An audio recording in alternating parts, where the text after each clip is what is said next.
Lesson 5. Maximize your screen time. Sometimes reducing one's mood is an active process. More often it is essentially passive, a matter of not doing things. The question, of course, is what to do instead.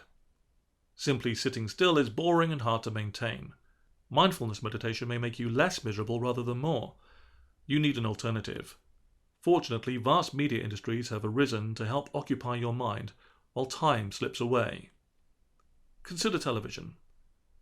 The citizens of most Western countries spend significantly more time watching their screens than interacting with their partners, friends, or children. Smoking, it is said, shrinks the average person's life expectancy by 10 years. But why stop there? Spending 34 hours per week watching television, the United States average, will occupy fully 30% of your waking hours. 23 years of the average person's conscious lifespan.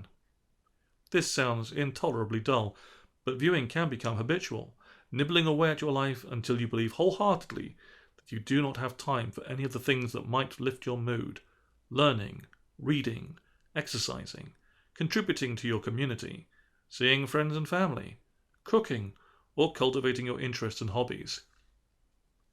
If you spend 8 hours a night in bed, you have 112 waking hours a week.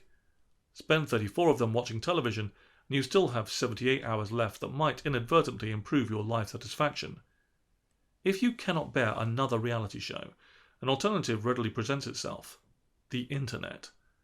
The average American usage is 26 hours per week or higher, depending on the study. Most surveys explicitly exclude Internet usage that is a part of paid employment, so the vast majority of these hours are voluntary. How should you spend your time online? Surely you do not need advice on this front, but here are some options. Read the news in endless and irrelevant detail. Tell yourself you're enriching your life by learning about Belgian political sex scandals.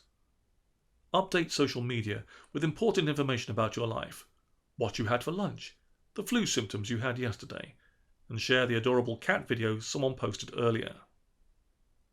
Surf randomly from page to page, chasing forgotten tidbits of information, like the names of cast members from 8 is Enough, or the date that Dynel was first patented. Watch video ephemera, like Off-Duty Marine Unit demonstrates twerking to Britney hit. And out-of-work actor creates claymation comedy using spray cheese. Marvel at, and add to, the inane and misspelled commentary on all of the above. And come on, much, much more. Now then, 52 hours a week remain. How about computer gaming? Now a bigger moneymaker than the film industry, gaming occupies an average of 13 hours a week for Americans 12 to 24 years of age. Extreme gamers, about 4% of the gaming population, spend 48 or more hours per week. Gaming is growing in popularity, and larger game design firms employ experts whose primary role is to figure out how to get more women, young children, and older people to spend their lives shooting at other people's online avatars. Many people would not accept a job with such long hours as hardcore gamers are willing to put in. At one point, it was believed that newer media would simply supplement older forms of electronic entertainment, taking over the time that people used to spend staring at Bewitched. But no. Television watching has remained relatively robust, particularly if one includes the viewing of the same programs online. Gaming and the internet have not eaten television. They have instead consumed people's social lives, shared meals, and time spent out of doors. In Canada, spaces at limited access wilderness areas are easier to get each year, perhaps because it is so difficult to play World of Warcraft in a canoe. Total it up. 52 hours minus 13 makes 39 hours. Add a job, and we have successfully eliminated all unpaid conscious hours from your life. Is there a risk of fulfillment here? Apparently not.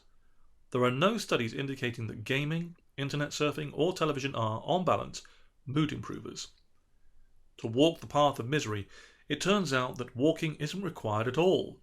One must merely sit, spellbound, before a flickering screen that feels so important, so encompassing, that you simply do not have space in your life for anything else. Take some time to calculate your weekly leisure screen time ratio. It's easy to do. Simply add up your screen time, television, plus non-work internet, plus gaming, all divided by your hours of unpaid consciousness, 168 hours in a week, minus the hours you spent in bed or at work. Let's say you watch television 3 hours a day, surf 2.5 hours a day, spend 2 hours a week playing computer solitaire, lie in bed 8 hours a day, and work 40 hours a week. This amounts to 3 times 7 plus 2.5 times 7 plus 2. 168 minus 8 times 7 plus 40 equals 40.5 hours of screen time, divided by 72 non-work waking hours, which equals 0.0563 or 56.3% of leisure time spent on screens. Not bad. But this still leaves you with 31.5 hours a week of non-screen leisure. Bump up your television and internet just to the US average, and this will give you 62 hours, leaving virtually no time for anything at all that might inadvertently boost your mood. What could be easier?